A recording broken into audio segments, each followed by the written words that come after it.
السلام علیکم ورحمۃ اللہ وبرکاتہ۔ الحمد للہ رب العالمین والعاقبۃ للمتقین والصلاۃ والسلام علی رسولہ الکریم۔ محترم حضرات، ہم آپ سے اس موضوع پر بات کر رہے ہیں کہ پروردگار عالم کا عذاب دنیا والوں پہ کب نازل ہوتا ہے۔ اس کے ہم نے 3 پارٹ آپ کے سامنے پیش کیے۔ آج ہر پارٹ اپنی جگہ پر ایک تقریر ہے، کوئی ضروری نہیں کہ آپ سے ایک پارٹ چھوٹ گیا تو بڑا مسئلہ ہو گیا۔ آج اس کا پارٹ نمبر 4 ہے۔ پارٹ نمبر 4 بہت ہی خطرناک ہے۔ اللہ تعالیٰ کے عذاب کی جو بنیادی وجوہات میں سے ایک وجہ ہے وہ یہ ہے کہ جب دنیا والے شرک کرتے ہیں، دیکھیں شرک تو ہمیشہ ہوتا رہا ہے، تو پروردگار عالم عذاب بھیجتا ہے۔ اب شرک تو ہمیشہ ہوتا رہا ہے، تو آج اس شرک پر اتنا زیادہ وابیلا کیوں مچایا جا رہا ہے؟ یا مولانا صاحب دیکھیں، سب سے پہلی بات تو یہ قرآن حدیث سے یہ بات ثابت ہے کہ پروردگار عالم کو اس پر بڑی غیرت ہوتی ہے، وہ بڑا غیور ہے کہ جب بندہ کوئی شرک کرتا ہے تو اس کی غیرت کو چیلنج کرتا ہے۔ حضرت سعد بن عبادہ رضی اللہ تعالیٰ عنہ کی حدیث ہے مسلم شریف کی کہ اللہ کے رسول صلی اللہ علیہ وسلم کے سامنے ایک صاحب نے بیان کیا کہ سعد بن عبادہ نے کہا کہ اگر میں کسی غیر کو اپنی بیوی کے ساتھ دیکھ لوں تو میں اس کو قتل کر دوں۔ انہوں نے ان کو اتنی غیرت کہ ایسا کام ہو گیا۔ اللہ کے رسول صلی اللہ علیہ وسلم نے جب سنا تو انہوں نے فرمایا کہ میں سعد بن عبادہ سے بھی زیادہ غیرت والا ہوں، اور میرا اللہ ہم سے بھی زیادہ غیرت والا ہے۔ جب اس دنیا میں منکر ہوتا ہے تو پروردگار عالم کی غیرت جوش میں آتی ہے۔ لہذا منکر میں سب سے بڑا منکر شرک ہے۔ اگر شرک اس دنیا میں ہوتا ہے تو پروردگار عالم پھر ضرور عذاب بھیجتا ہے۔ اب سوال یہ ہے کہ شرک تو ہمیشہ ہوتا رہا ہے، شرک تو ہمیشہ ہوتا رہا ہے۔ شرک کبھی ایسا نہیں ہوا ہے کہ شرک کرنے والا جس وقت قرآن نازل ہو رہا تھا اس وقت بھی شرک ہو رہا تھا۔ عیسائیوں کے شرک کو ذکر کیا اللہ نے، یہودیوں کے شرک کو ذکر کیا اللہ تعالیٰ نے، لہذا شرک ہمیشہ ہوتا رہا ہے۔ میں یہاں پر جو بات کہنا چاہتا ہوں، شرک وہ لوگ شرک کریں جن کی بنیاد توحید پر رکھی گئی ہے۔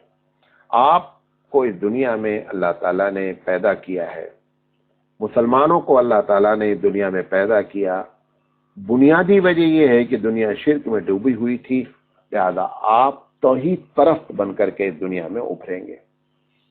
لہذا مسلمانوں میں جو شرک ہو رہا ہے، میرا اپنا اندازہ ہے، ہو سکتا ہے آنکڑا کچھ عملہ غلط ہو، لیکن میرا اندازہ ہے کہ 65% بھارت کے لوگ، بھارت کے مسلمانوں، جب میں بھارت لفظ استعمال کرتا ہوں تو یہ پرانا بھارت، اس میں پاکستان، بنگلہ دیش، بھوٹان اور آپ کے سری لنکا، تبت، یہ سارے برما سب شامل ہیں۔ اس میں سے 65% وہ لوگ ہیں جو ڈائریکٹ شرک کرتے ہیں۔ مسلمانوں کا شرک کرنا بہت خطرناک بات ہے، پروردگار عالم کی غیرت کو للکارنے والی بات ہے۔ اللہ تعالیٰ ضرور عذاب بھیجتا ہے، اور میرا دل یہ کہتا ہے ایک چھوٹے سے طالب علم کی حیثیت سے، اس وقت جو وبا دنیا میں پھیلی ہوئی ہے اس کی بنیادی وجہ میں سے ایک وجہ ہے کہ مسلمانوں کا شرک کرنا۔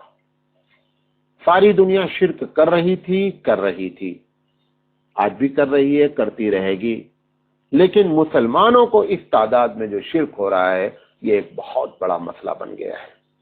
میں ہندوستان میں خاص کر اپنے بریلوی علماء سے یہ بات کہوں گا کہ شرک کے خلاف کم سے کم متحد ہو جائیں۔